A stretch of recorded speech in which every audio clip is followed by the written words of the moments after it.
On Robin Hood Radio, once again, it is time to bring in Willie Hallihan to kick off this hour with Sporting a Cause. Willie has the site sportingacause.com, which handles all sorts of announcements for fundraisers, and the key is that they're all tied somehow to athletics. And because we're coming out of the pandemic, there are things that are happening, and more I see it on my own board here when I line up what's events that are coming up. We're getting back to normal, and Willie, we're going to kick off this week with a couple of different golf tournaments, and things are really coming back online. Yes, they are, Marshall. It's so heartening to see, right? And as we start this heat wave today, we got things going on this weekend, and you're right, we have some golf tournaments to talk about. This weekend we're kind of in the middle of the Connecticut Trails Day. This is an annual event. It's actually tied to National Trails Day, which was yesterday, but both of them are meant to just acquaint everybody with all the trails that we have available for us, hiking, walking, running, and so forth.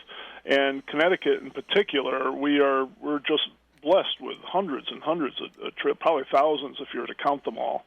And on my website, you can find a link to find the list of Connecticut trails.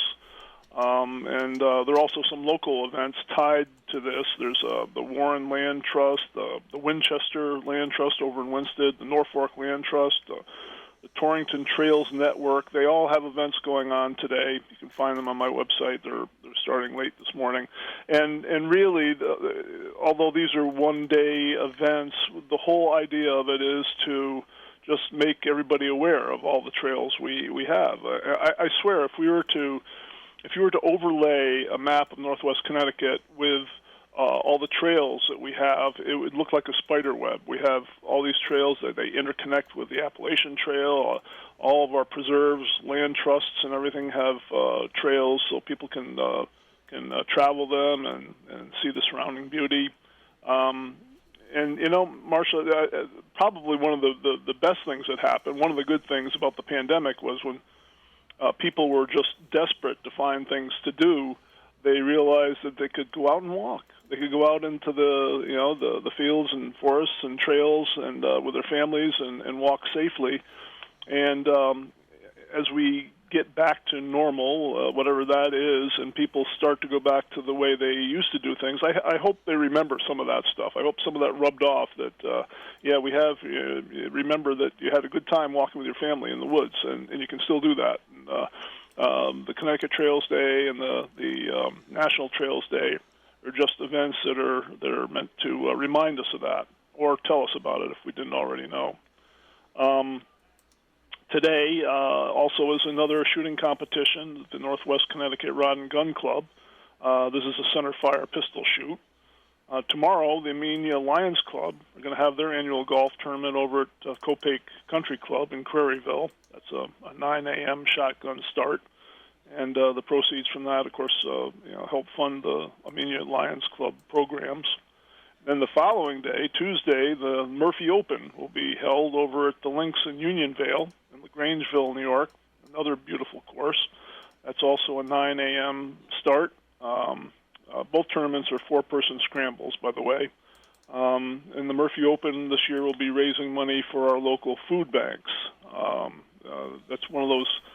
The Murph is one of those events where they change the beneficiary each year. They look around and see who might need support the most, and that's where their benefit goes. And God knows our food banks can use it. And I should note that among the sponsors, the hole-in-one prize, the $10,000 prize, is again sponsored by Robin Hood Radio. So thank you, Marshall, for that. And we also have other prizes on all the par threes have hole-in-one contests, but the big one is a $10,000. Oh, they do. Oh, I didn't realize that's different. Yeah, I missed that. That usually the hole-in-one is they pick a par three, and that's great. That's great. That's a big deal. Not that I stand a chance with my golfing prowess. Next Saturday on June 12th will be the 4th annual Isaiah Lamb Golf Classic at Fairview Farm Golf Course in Harlington. That, too, is a four-person scramble format, and that's got a 1 p.m. Start. another thing that this is a 2-week. This is kind of confusing, and I kind of bypassed it for this weekend. But the Goshen Stampede is going on yesterday and today, and also next Friday and Saturday over at the Goshen Fairgrounds. This is a big deal. This is like a rodeo style event, but they've got lots of things going on. There's demolition derbies and live music, and there's gymkhana stuff, and but not every event is being held on every day. So you want to check out their website. You can find the link on my website if you want. Find out if you want, for example, if you want to see a demolition derby, find out exactly which day that's going on. And that's $20 a person for adults 18 and over, $15 for children 6 through 17. Also, next Friday and Saturday, the 11th and 12th will be SCCA New England Regional Races at Lime Rock Park. This is really high-level amateur racing, and it's in all categories. There's stock vehicles, there's sports cars and formula cars, and on Friday is qualifying, Saturday is racing. Tickets are $15 in advance and $20 at the gate, and I find this interesting, Marshall. $20 at the gate, that means that events are starting to offer same-day ticket sales. That went away during the pandemic. You could only buy tickets in advance online, and now we're starting to see hints of getting back to normal, and this is one of them. Seems like a little thing, but to be able to buy a ticket at the gate is something we haven't been able to do in over a year, so that's good to see. And I think this is true of all of Lime Rock's events, but at least for this one, active and retired military are admitted for free. The Alzheimer's Association is Lime Rock Park's signature charity, and they also support a host of other local causes, including Robin Hood Radio. Next weekend, as I mentioned, is the second weekend of the Goshen Stampede. That's Friday and Saturday. And next Sunday, June 13th, will be the 44th running of the Litchfield Hills Road Race. This is a big race in terms of numbers, but also in terms of prestige. The Litchfield Hills Road Race has both a national and international reputation. There are going to be limitations this year on registration, where spectators can watch, but it's going to be held, and that's the good news.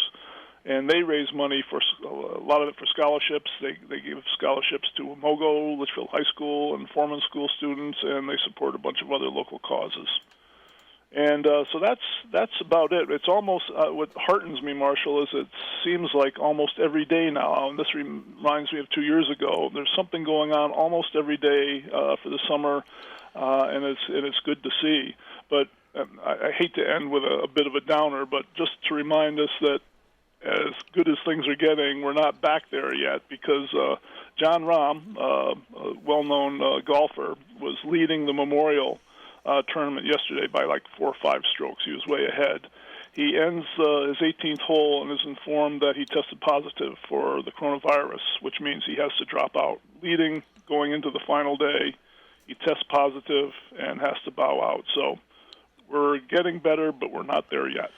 But it is opening up, because I have had a clipboard that has been empty for a year and 2 months of events that are coming up in chronological order. Mm-hmm. And it now it's about 1.5 inches thick, with about a half inch of it of current events going on in the next week to 10 days, and then the other half inch way out. Yeah. So I look at that clipboard and I say, all right, we're starting. We're only at the beginning stages, but we are on our way back to getting to the new normal. It's not the same normal, but the new normal. Yeah, we are. And a bit of almost breaking news, I suppose. The Jane Lloyd Fund has just decided that they're going to hold their annual clam bake this year. It's going to be in October 2nd, I believe.